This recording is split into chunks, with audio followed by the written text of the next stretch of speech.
This this season in Emmanuel at the Ama Asante Kotoko or Honum. But one thing I was say Ama Asante Kotoko players in now Omoban Omotiasi and he said club na mobono club kese said the and coach David Okulu edit two money say Uba Ghana has Asante Kotoko a big or Ghana has say no Africa is one of the biggest club on the African continent or on the African soil. Nti best them sa players na mo ba no say enya fe na mo be matra makwe bia wo Asante Kotoko because this time around we are going you be con hot mo ya be fire mo me mfa mo say mo yi players wo bottle kan bia na say hu say de wo bono enko ya be fire o ama wa set up because mo du Kotoko ho no na team den adults no do e be fire mo professional way ni say be do professional way be fire be kaja gumoto so ya say wada obanyane wada obe sorry what does yem pesa ha bia o stadium bio what does say obeka say too early nye too early e was say sha sentem say ufutu bru nsu ntem a woni ye kokko ntem nti ye be sere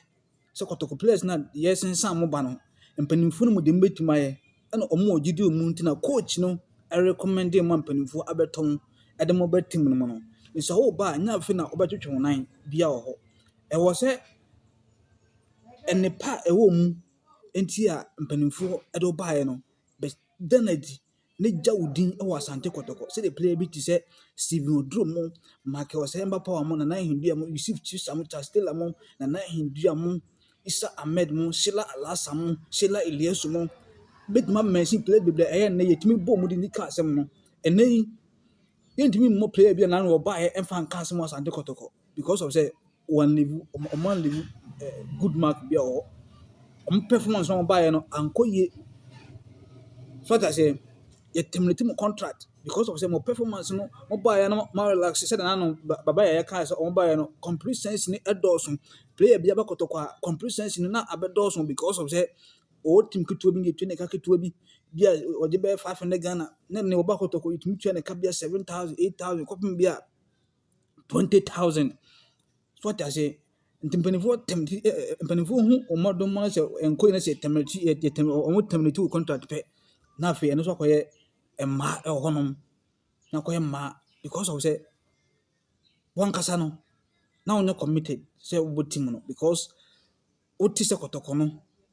ana wonu se wo paso benye sikenti na wo ba but unye ready so wo Kotoko so wonu so unye ready so wo Kotoko na please don't come because say about pack na she hwen some performance ni nye de a ye mfa ho nchew ye ba fire professional way ye ba fire papa ye ba ball to ja say wo pages wo nko de ye be da fire say be ya be set up so that say Kotoko you cho ka ye na no pim so isika botin 40 billion 4 million Ghana cedis the man paying for so fan top players mla na mpanimfo ahu say obetimi abo team no afo obetimi wo ba ho team nya hwe na twetwe nan na afo create problem ebi ba wo create problems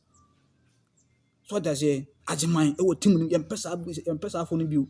e Asante Kotoko bio no e wo new era do you play about Kotoko so wo suba bi wo ma sesa ne you akoma mu ne fo team no ma dinte Kotoko e be fa ma so na fa so ma team no ene wankasa in person omba Kotoko yi no omotumi adu akiri pato banzo wan mu ni ya untimi nko ba bia se na opem so kan se Kotoko e bosom nti so banzo wo ba yi bibiara enema so nko yi ma nti we player fa se wa bi fa to trim se team na o bono o bon yi wo bon yi na ho abamfa so ma team no ene wo busua sa imano antwi mu ba se to sai enso ebia enchi bia no onso be join team no players me no di kaba smart ene wonua emfu Sudan omso aba say so far be 10 players equal 11 players and penny fast and sound mo bi nti fatu team say team na wo ba mu no e team kese na wo bebo e team kese na funa ba twon na wo park so sa era no etwam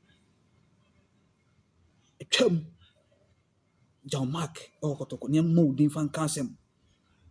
ene ko park ho player ko hwe no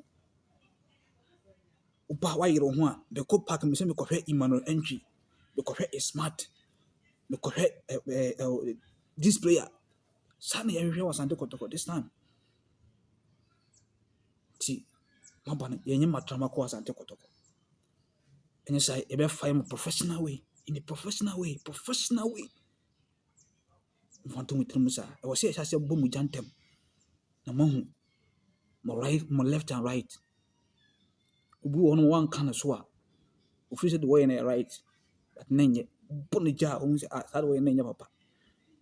enani sisi na ye be check mu